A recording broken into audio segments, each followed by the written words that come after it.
Good afternoon, everyone. I am Adolfo Carrillo Cabello, and I'm a Technology Enhanced Language Learning Specialist at the University of Minnesota. I am delighted to welcome you to the second session of our Fall 2021 series for the Language Collaboratory. The Language Collaboratory is a partnership for the advancement of intercollegiate dialogue on the teaching of languages and cultures, driven by language centers and institutions at the University of Iowa, the University of Michigan, the University of Minnesota, Michigan State University, and the University of Wisconsin-Madison. Our aim is to provide collaborative professional learning opportunities for educators of language, culture, and literature at the 5 institutions and beyond.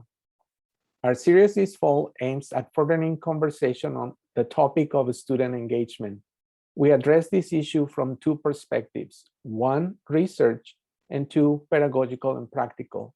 We aim to share insights and to encourage interinstitutional dialogue, bridging the institutional distance and fostering a collaborative interchange of ideas. You are invited to contribute to what we hope will be a lively discussion. The sessions will be recorded and made available through each institution's website. We ask that you mute your microphone at the outset and that you use the tools and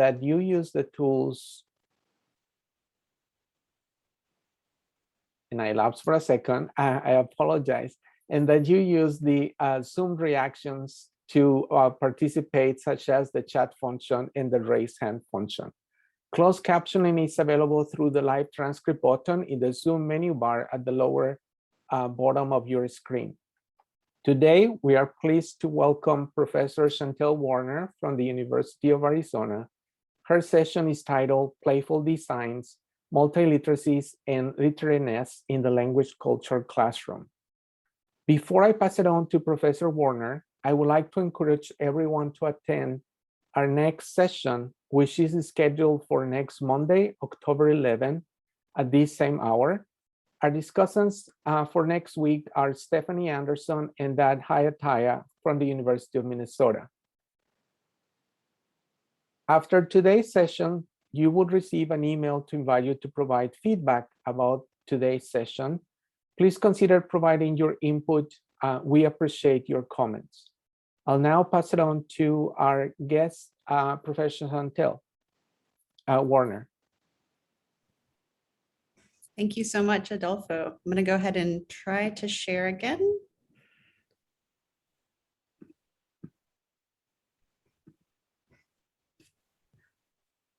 All right. Can someone give me a thumbs up if you can see that?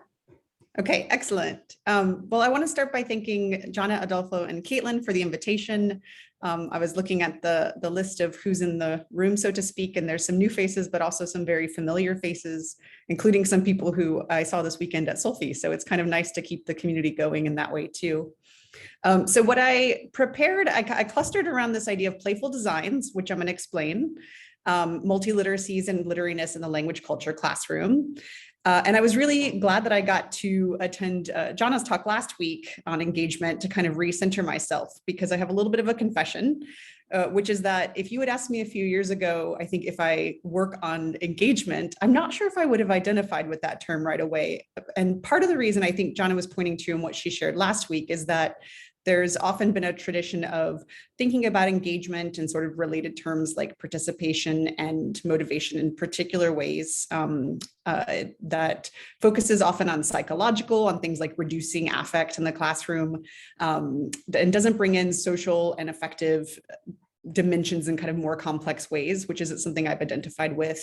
And then I've often kind of bristled a little bit at thinking about engagement as just getting students to participate. But I've had a chance over the last several years, in particular through some of my great colleagues' work on things like transformative learning, to expand my own sense of what we might mean when we talk about engagement. And that's made me come to realize that I think I do engagement. That is something that I care about and that is part of my work. But the way that I think about it and talk about it is kind of particular and within particular frameworks, and also emphasizing maybe aspects of engagement that we tend to, I think, underemphasize in language classrooms, including things like aesthetic engagement. So that's kind of what I'm going to put out there on the table for you. So I have a few slides which mostly focus around some concepts that I find useful as tools to think with. And then I thought I'd put those out there and see what you all want to talk about. And then if it would be useful or interesting or helpful, I've got an example tacked on at the end, but maybe we don't need to go there because I'd like to have a chance to hear from you. So let's go ahead and get started.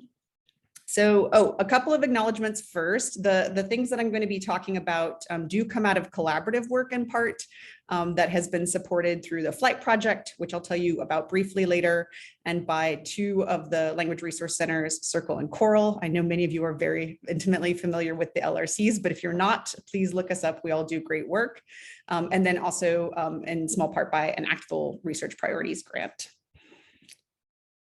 So I'm going to start with this first term that is in my title, the literacy and multiliteracies part. And I always return to this quote from Rick Kern when I'm trying to think about what is it that we mean by literacy in second language teaching and learning.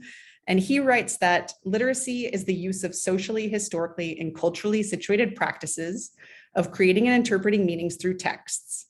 It entails at least a tacit awareness of the relationships between textual conventions and their context of use. So it's situated, right?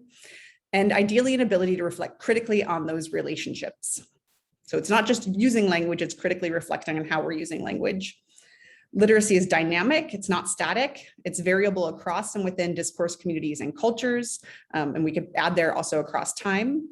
And it draws on a wide range of cognitive abilities, on knowledge of written and spoken language, on knowledge of genres, and on cultural knowledge. And part of what I like about this definition is that it's so expansive, but also that it really puts this emphasis on awareness and on the creating and interpreting these aspects of engaging with texts, that the focus isn't just on comprehension, although comprehension will play a role, but that engaging with texts involves this creative interpretive relationship. Another concept that I find really helpful to think with comes out of this work on multiliteracies out of education. Some of you I know will be very familiar with these concepts, but I'm going to go through them just in case. So one of the ways in which the New London group and people who followed in their suit have tried to think about what is it we're doing when we use language or that when we engage with texts. And they've conceptualized it around these three concepts, which are intersecting and intertwined. So on the one hand, there's designs. So we have to have resources for making meaning. And that includes things like grammar and vocabulary, but it also includes things like genre awareness. It also includes things like cultural awareness. And we take these designs, these available resources that we have for making meaning, and we pick them up in specific, situated, contextualized moments of designing in order to try to bring across some kind of purpose or effect. And then they write that this also then leads to redesigning. And this has kind of two dimensions. So redesigning on the one hand means that by creating something through design, I've put something else new out into the world, and that becomes a possible design. So this conversation is being recorded. That recording will be out there in the world as a design that you could, I don't know, put a beat behind it and make it into a TikTok video or something like that. It becomes an available resource that you could do something else in the world with. But at the same time, in particular, Cope and Kalantzis, right, that in the act of designing, the designer becomes redesigned. So there's a transformative aspect of this learning as well that I find really beautiful. Just to highlight the multiliteracies, the multi there is referencing the linguistic and cultural complexity, but also multimodality. So that even though we as language educators maybe are mostly or most centrally preoccupied with linguistic aspects, that this never happens in isolation, that it's always in tandem and contact with all of these other different ways of designing meaning. And that those are also resources that students have at their hands for making meaning that we can pick up. And then I want to turn to this idea of literariness, which is the second part of my title. And that's where this playful designs and design play come in. Because one thing I'm really interested in is how we can use literariness. And I mean here an attribute of kind of playfulness that isn't just found in works that we would normally contextualize as literature, but also in a variety of different kinds of things, is a way of emphasizing and highlighting and getting students to engage differently with meaning design in the classroom. So this idea of literariness as design play reminds us, as McRae has written, that language is always richness and variety. It's not a monotone of singularity of vision and intent. And that's why it's creative and why that interpretive that Rick Kern highlighted is so important, because most meanings that we make aren't just informational and clear and propositional. They're much more complex than that. Schultz has written as well that literariness gives us this destabilizing potential. So it kind of puts the emphasis a little bit on the system. And this creates an opportunity for language users and language learners to construct new and unknown meanings, which is something we want them doing, right? We don't want students simply saying, okay, here's this idea that I already have in English. How do I put that into Spanish or insert language X? But instead also thinking about what are the available designs, the resources that this new language and culture offers me to make meanings that I hadn't even thought of making before. And this is something where literariness can kind of give students a space for playing with that. And then also, as Claire Crumpsch reminds us, that this literary imagination can help facilitate what we often think of as intercultural thinking. So it fosters a symbolic competence that allows us to think about not just these informational meanings, but the histories that language bears, the sensations, the feelings, et cetera, that they carry along with them. So this ties into an engagement with not just reading and text in the classroom, but aesthetic reading and aesthetic interaction. So that's one of the things that I wanted to put out there for us to talk about. And for this, I often turn back to an oldie but a goodie, which is the work of Louise Rosenblatt. And she describes aesthetic reading as an experience in which the reader welcomes into the awareness the sensations, images, feelings, and ideas evoked through the reading. So this invites us to not only have a critical awareness, but also to really be thinking critically about the kinds of feelings that different kinds of texts arouse in us and why and what that tells us and how they might evoke different kinds of feelings in others. And this, I think, is a good reminder that often, even in literacy discussions, but in education more generally, including language education, we often emphasize critical thinking, but sometimes to the neglect of feeling. And so by bringing this literariness in, we can put the attention maybe back on things like affect and emotions that we tend to overlook. And I see this connecting with a larger discussion that people like Levine and Snell have emphasized, that this is also part of the humanizing dimensions of creative language practice by bringing in this kind of playfulness as well and letting students be the active creative designers of meaning. So that's where I'm going to pause with some questions. You might have other things that you want to talk about, but thinking about what are some of the things that you associate with literariness? Or is it good feelings? Is it not? What role, whoops, this is where I have the competing screens on the Zoom. What opportunities do your students have to play with designs in your classroom? Maybe you haven't been thinking about it in those words, but what are the opportunities you've already been giving people? How do you already integrate creative language use? What forms of engagement does it enable for your students? Or do you have other ideas of how you might do that? And do you make space for aesthetic reading? What does this look like? What are some of the ways that you do this? So I'm going to pause there, and I think I'm going to stop sharing so that I can also see faces if that becomes helpful. And then if it might be useful to see an example, we can always come back to it.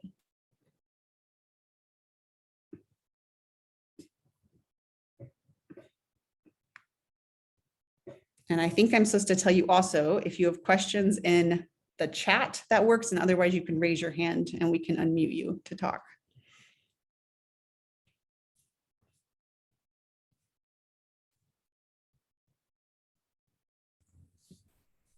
Hi, this is Beth. Hi, Beth. And I'm not quite sure how to fit this in here, but I just got done with a unit today and was doing a check-in with the students at the end. And one of the comments was this idea of they weren't just plugging in ideas or to an existing, they weren't just, they were creating something new. It was really this, and as you were in some of your slides that you were just showing, this idea of creating something that hasn't been thought of before. Mm-hmm. And the students were really commenting on how powerful that was. So I guess that's what I wanted to say.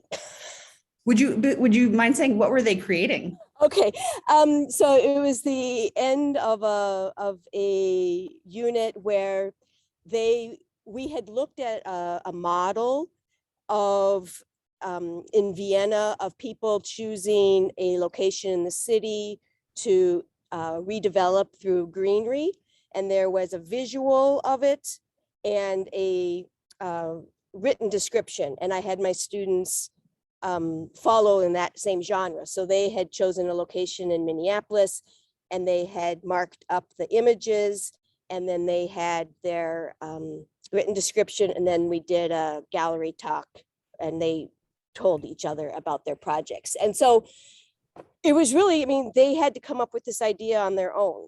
They had to go out into the neighborhood and think up something and do it in German. And they found that super engaging.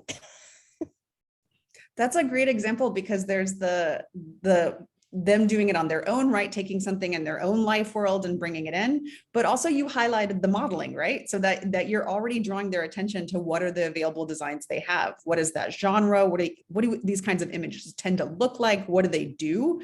So kind of focusing their attention on the designs they already have, because what I like about putting the creative together with the design is it's a reminder that when we're being creative, we're always working with the stuff that we've got, right? Just hopefully in new and interesting combinations. And that modeling is really important for that. Mm-hmm. It's a great example. And this is Adolfo, just reacting to this this example from Beth. My mind is just going into the question on aesthetics that you ask. I think that inevitably that conversation happened in the decision-making and design process that the students had for this project. And I guess when you asked the question on aesthetics, I was trying to figure out a context in which I would bring that up. But this example by Beth really gives that example on how you can bring that aesthetics into the design process. Yeah, for me, a lot of that aesthetic, it's not about, it's often doing things that are very similar to what we're already doing, but making a little space. Because I think sometimes when we think about comprehension as being the only goal, we want to get there as quickly as possible. And that sometimes shuts off that possibility for just exploring and playing around a little bit, or seeing how you respond to something and sorting that out a bit first, before you get superimposed with everybody else's interpretations and meanings and responses. And if I can just follow up on that was part of the process last week. Was we looked at some of the examples, and the first thing I had them do was talk with the partner and say, you know, how do you respond to these images? Can you tell what's the problem? What's the solution? Which of these examples do you like? And then we talked a little bit about their own design process and what tools they might use to manipulate their own images. Yeah, that's great. I want to bring in Lauren, put in the comment that she doesn't often feel like she's really asking students to play with language in a creative way, but then she gives a really good example of exactly doing that, which is that having them create Instagram usernames, which I think is a really nice twist actually on the typical heavily critiqued practice of asking students to adopt a sort of native speaker name. But here it's more like an avatar, right? Their username with an Instagram, which comes with its own sets of tendencies and what does a username look like, and that a lot of them were engaging with wordplay in really creative and interesting ways, which I think is a nice example of kind of even on a small scale, just making a little space for them to play with the designs that are out there.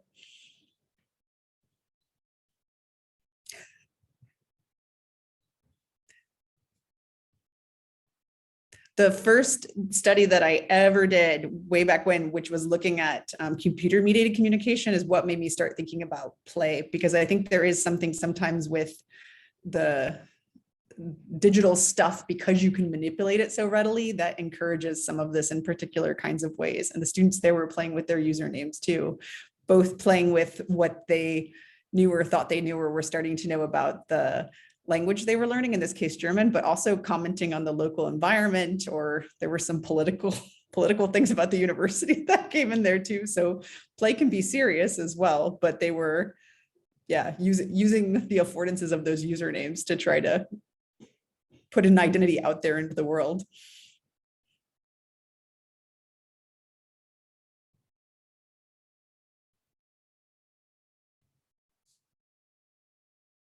Kate, go ahead.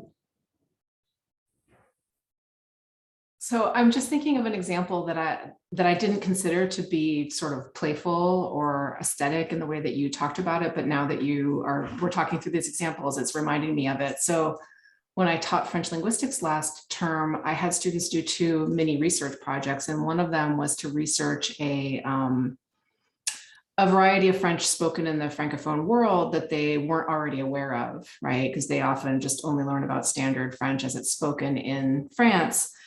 And I had them create an infographic about the language variety that was intended for the audience. It was the International Day of Francophonie. And so they had to be informing participants in this day about these different language varieties to sort of almost be an advocate for the language. And it was interesting. What makes me think that this falls within what you're talking about is that several students said, I've never done a research project like this before.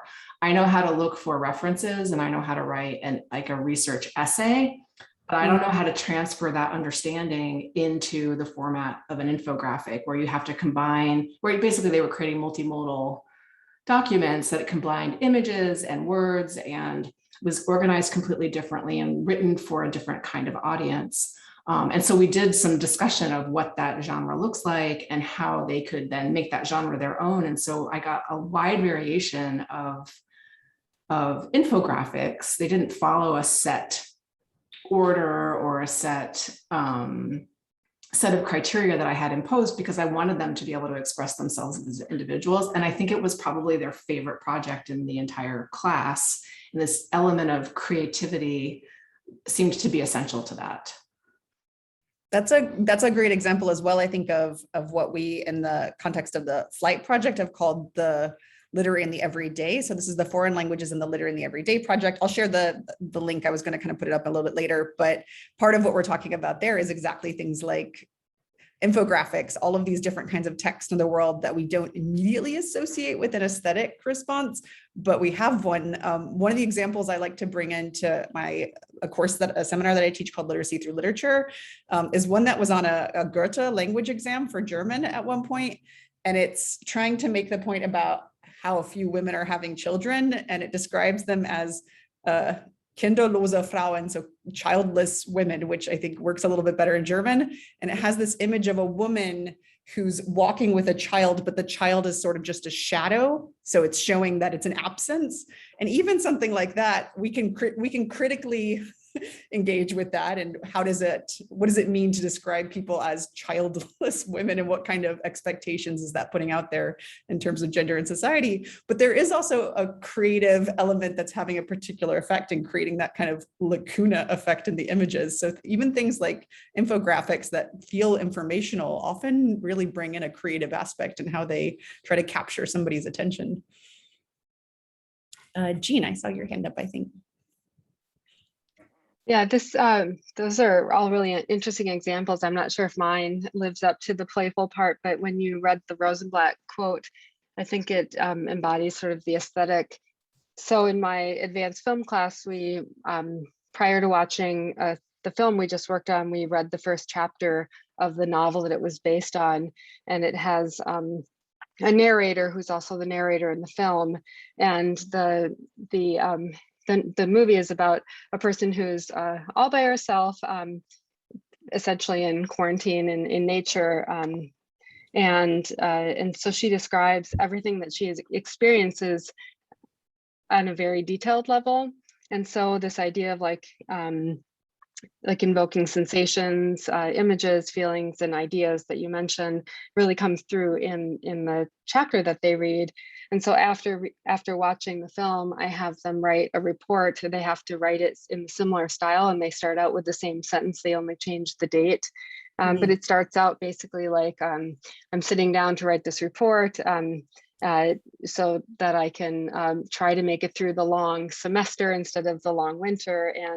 And I asked them to think about something, an event, not an event. I asked them to think about a moment, something that maybe seemed trivial at the time, but that they can think about how they were feeling, what they were smelling, what they were hearing.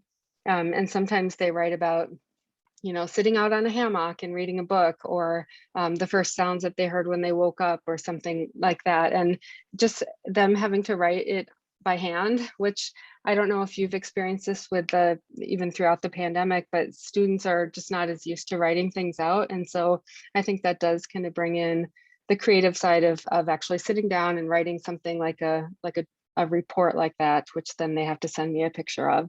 So I think it combines sort of the multimodal aspect, but also some creativity, and if they choose to look for that in their writing.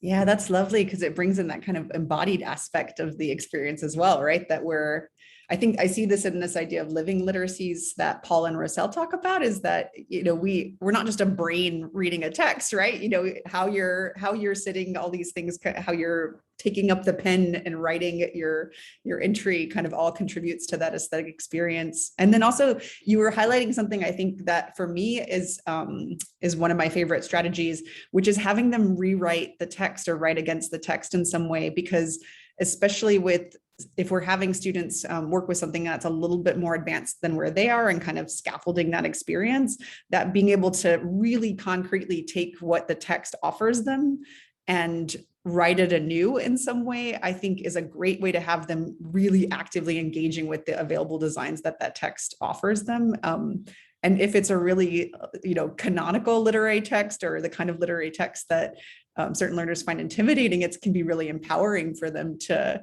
be given the space to not just understand it, but to rewrite it and kind of make it their own in some way.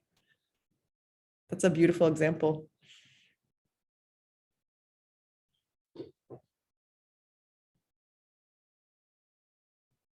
Yeah, Jana. Yeah, and thank you. Thanks to you all who shared your examples. I was just struck by how that really relates to engagement, in a sense that we're thinking about students engaging in multiliteracies, when what I'm hearing are the words that are really powerful. They can be, you know, they're discovering, they're sharing themselves every time they engage in these activities. It's really linked to their personal life. And I found through experience that whatever can be that's part of them, they're willing to share it. It makes it so much more powerful and strong. They remember that class so much more. They remember exactly these pieces from the class, right? Where they can sort of give themselves and share that with others and not be totally exposed, because everybody's in the same boat with that. Also, some of the other words that are just kind of strong here, it's real life, right? For them, they're not gonna invent something new, something that is made up. They're again gonna draw it back to themselves, and in that sense, they enjoy it. So it's not necessarily just creative, but it brings back that personal sense and also sense of enjoyment, and that's so nicely then translates into them enjoying. Engaging. That I just remember classes where I taught where students would just want to go over the time because they were so into it. They forgot where the time was. They, you know, those are the times that are really special, where the students. So thank you, Chantelle, and thank you all for sharing these, because these are some great ideas. So. They're really great ideas. I want to pick up on something you said there too, because one of the things that when I think about aesthetics that makes it a meaningful way of engaging students to me is that it brings in that personal, but not necessarily the biographical. I think sometimes when we talk about personally relevant and language curricula, especially in the first couple of years, there's a focus on the biographical aspects of personal. And I'm really inspired by Cheryl Kruger's idea of creative personalization for this, but thinking about, you know, it can be made up in some ways, but they're still drawing some kind of personal relevance to something. And even that kind of making things up in a particular way can be part of a personal response that is meaningful. I might be biased because I was one of those learners who always hated talking about myself in the classroom, those kinds of standard communicative activities. So it's made me just want to hide in the corner. So this is a way of getting students to respond personally, but not necessarily by divulging details of themselves in the same way, which I find really productive.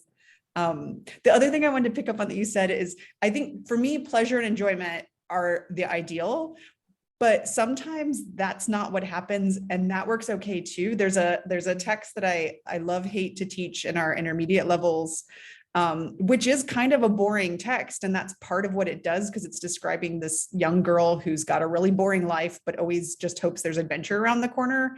So when the students inevitably tell us that, oh, that was really boring to read, we linger there for a while. Actually, okay, well, what's boring about it? And that boringness is actually telling us something. And then when we go back and look at the text, it has really repetitive sentence structure. There are things that it's doing in its design to create an effect of boring, which is telling us something about this girl in this particular moment. So sometimes that pleasure can be discovered by validating other responses that aren't necessarily positive, that aren't necessarily about liking the text. Hi, everybody, this is Caitlin. I'm actually going to stop us here and just pause for a second to say that technically we're at our time. I think if we have any last burning questions, we can check in the chat. Again, you can certainly raise your hand. We can probably stay on a few more minutes, but we just wanted to let people know that we're at official ending time for this time in case you've got to get other places. I know folks on